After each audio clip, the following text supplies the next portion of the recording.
Welcome to another episode of the Global Investors Podcast. I'm your host, Charles Carillo. Today we have Sal Tarsia. He is the managing partner at Castle Green Finance, a premier provider of commercial property assessed clean energy financing solutions. Sal has 30 years of expertise in commercial real estate financing. He has built and led multiple lending platforms, originating and structuring billions of dollars in transactions across ground up construction, adaptive reuse, and large renovation projects. His career spans leadership roles at Hannon Armstrong Sustainable Real Estate, where he ran the principal transactions group, co-founding Bedrock Capital Associates, and serving as co-head of the lending operations at Capmark Refinance, where he managed a team of 22 professionals, originating over $15 billion in CMBS and structured debt. So Sal, thank you so much for coming on the show today. Charles, thank you very much for having me. It's a pleasure. So you have a long history, background in finance. Can you tell us a little bit about what you did prior to getting involved in real estate and finance? I'm one of the few people I think that really knew what I wanted to do coming out of college. I attended NYU's Real Estate Institute and really jumped into real estate immediately after that. I spent a couple of years doing asset management and other kind of support roles in finance to really understand and learn what happens at the property level. But very quickly went into finance, which included commercial mortgage-backed securities or CMBS, as well as balance sheet lending and subordinate debt. Interesting.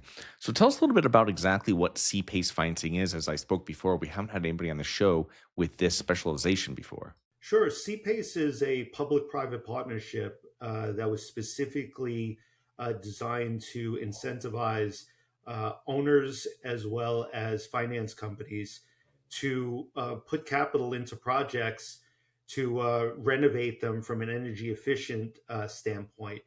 The programs really started from as small as putting solar panels on roofs, replacing HVAC systems, and then grew to a point where it's very integral to ground up construction now.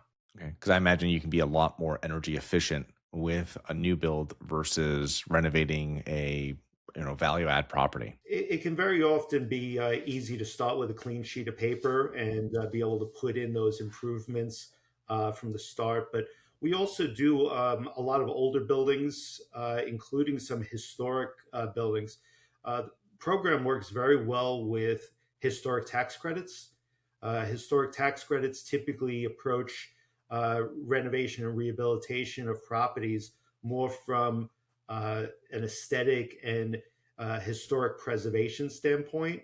And PACE works very well with that because we take the same approach, but from the real guts of the project from an energy efficiency and equipment standpoint. Interesting.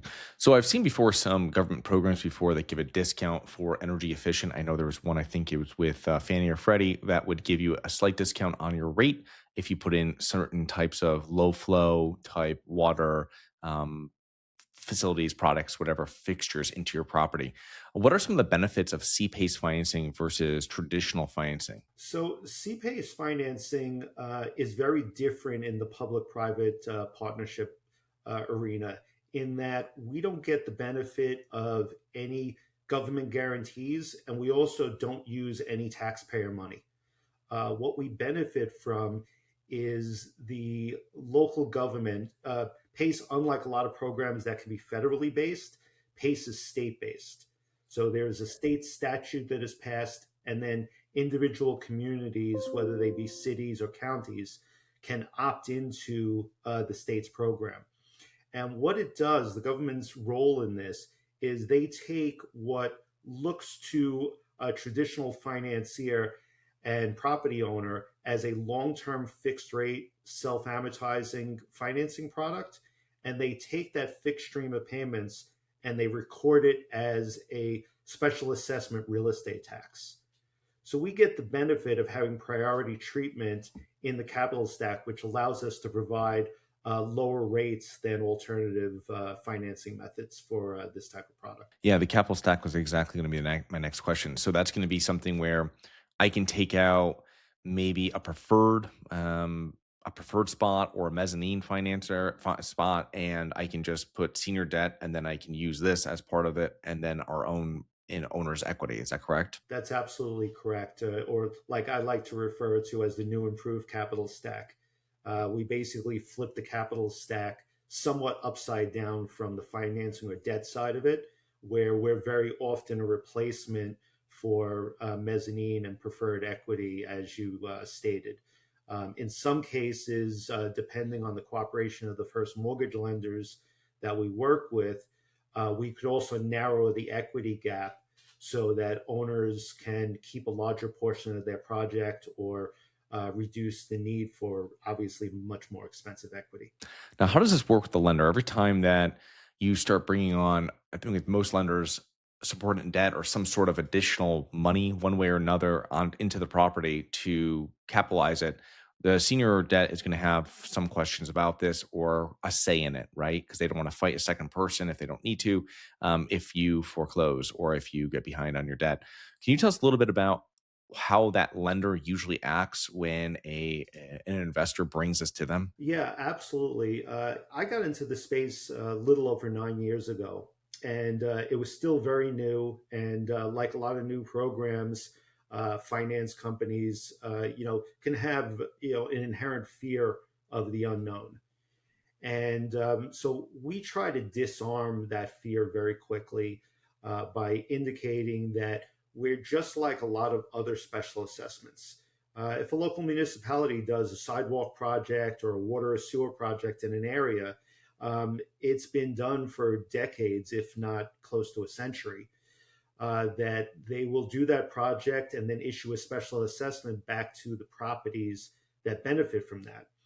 PACE is very similar in that we're taking private capital, putting it into a single property, and issuing a very similar special assessment. So when we explain to the lenders that we work with that once we close, we have to behave in every way, shape, and form, just like a regular municipal real estate tax. We don't have any discretion. We can't really operate any differently. So it's something that the lenders are already accustomed to dealing with over their careers, and they can analyze it, and it's very predictable going forward for them. So if it's like an assessment, how does that affect an investor that wants to exit the property, and how will that affect the buyer of that property? That's an excellent question. So, unlike a lot of financial instruments, PACE does not have a due on sale clause. It also is a very long term instrument, typically 20 to 30 years in duration, that can be left in the project upon a refinance. And then, either the new owner or the new financial company coming in to do a new mortgage uh, can just analyze it the way that they would any other expense that might be in the property.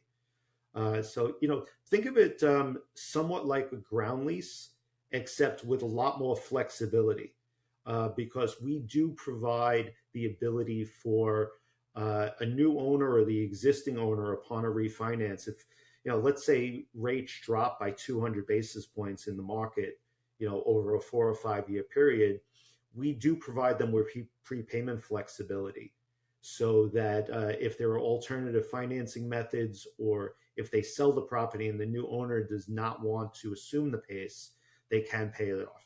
All right. And how is that? How are you protected as in putting money into the property? Because obviously we know if senior debt, they're going to get first position on the property. They're also going to get paid probably the lowest interest rate on the property because of lower risk. How are you then protecting yourself if something goes downhill? So that really is the key benefit of PACE in that we're inserted into that real estate slot. So very similar to the way that municipal real estate tax works. If there is something that goes wrong with the property and the taxes aren't paid, then we can file a real estate tax lien against the property. It would abide by the same rules of that municipality in that it'll follow the tax lien foreclosure rules that are prevalent in that area, which can very often be 2 to 3 years of notice cure redemption rights. That's the real benefit. That's what gets a lot of the first mortgage lenders comfortable, is that let's say we make a $10 million PACE loan. The entire $10 million isn't in front of them at any particular time. The only thing that is senior to the mortgage financing is the then outstanding payment. Once that payment has been brought current, then we go back into the corner and sit there in a very passive role and move on. However, the real estate tax lien rules are in place to make sure that while this isn't a gun to anybody's head, that it's not ignored as well. That's a great position for you to be in because, as I've understood over the years, I mean, that is the banks will make sure no matter what happens at the property level with the owner of the property, that taxes and insurance will be paid. So that's a great position for your funds to be in. How does that work with like the time frame? So you said if you're sitting in a back seat, passive position after stuff is brought current, how long when one of these when you do financing like this, how long does that usually stay? I mean, how long are these kind of the term on these? So the term is typically 20 to 30 years on a self-amortizing basis. More prevalent, and it depends on the interest rate environment. The current interest rate environment that we're in right now, we would expect that most borrowers are likely going to pay off the PACE in conjunction with some other permanent financing once they stabilize the property. If we're in a lower interest rate environment, the PACE can be very sticky and it can stick into the capital stack, possibly for the full term. On average, I would say the life of a PACE loan is typically going to be plus or minus 10 years.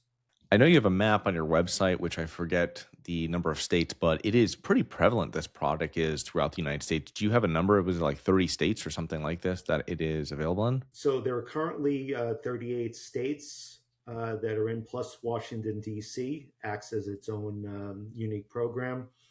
I think we can divulge this given the timing of this podcast. State of Vermont should be due to come online hopefully before the end of the month. Oh, So wow. that would Okay. make it 39. Yeah, I saw that in the Northeast. There was New Hampshire and Vermont were the only two states there in the Northeast. I think were part of the program, if I remember correctly. I looked at it quickly, but it's great. Yeah, New Hampshire is online now. Uh, Yeah, and Vermont had a statute, but it was extremely flawed in its initial creation. It was structured more like mezzanine debt, which wouldn't make it particularly attractive. That's been amended, and we're very excited to get into that state. Yeah, that's fantastic. Do you have money sitting in the stock market and you're worried about it? Or worse, you have money sitting at the bank, not keeping up with inflation? My name is Charles Carillo, founder and managing partner of Harborside Partners. And since 2006, I've been investing my money and my family's money into income producing properties. These are real assets, real properties with real addresses that produce real cash flow. At Harborside Partners, we provide passive investors who love real estate with a turnkey investing solution. If you want to put your money to work in real estate but can't find deals, don't have the time to get funding, and the last thing that productive people want to do is manage real estate. We find the deals, we fund the deals, and we manage the tenants, the termites, and the properties.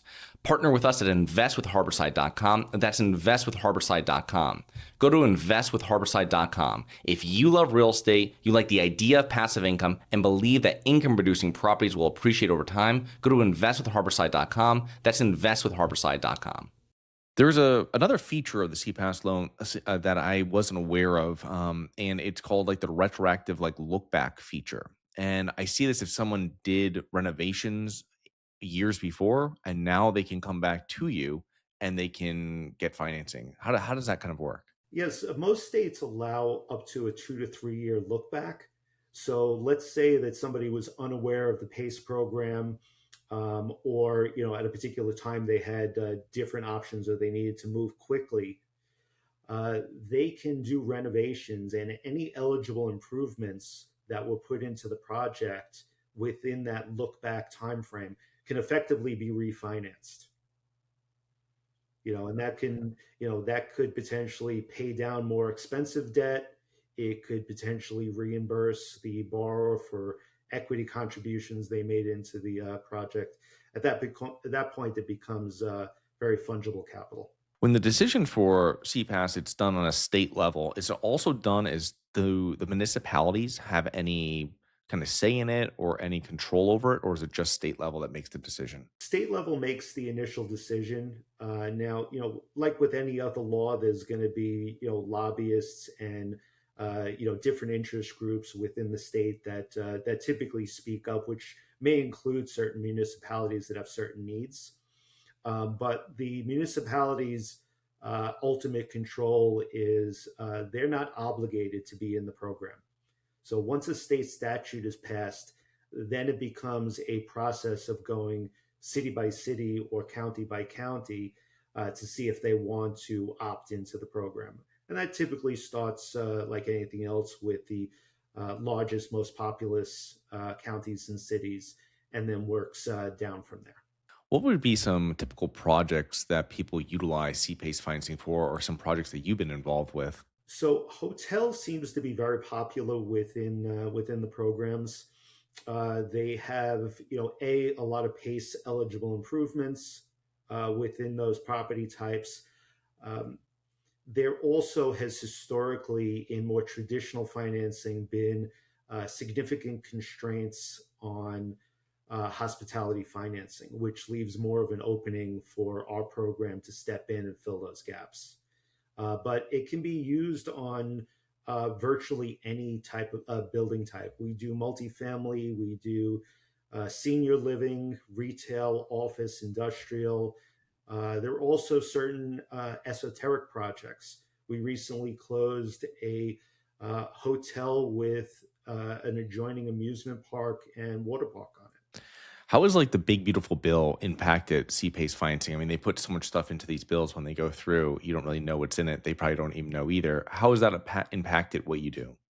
Yeah, there's been some incentive because I think the biggest thing as it appeals to the PACE program is that a lot of the depreciation can really be front loaded, while at the same time PACE is a long term instrument, so they can utilize the depreciation while extending their financing out for a very long period of time.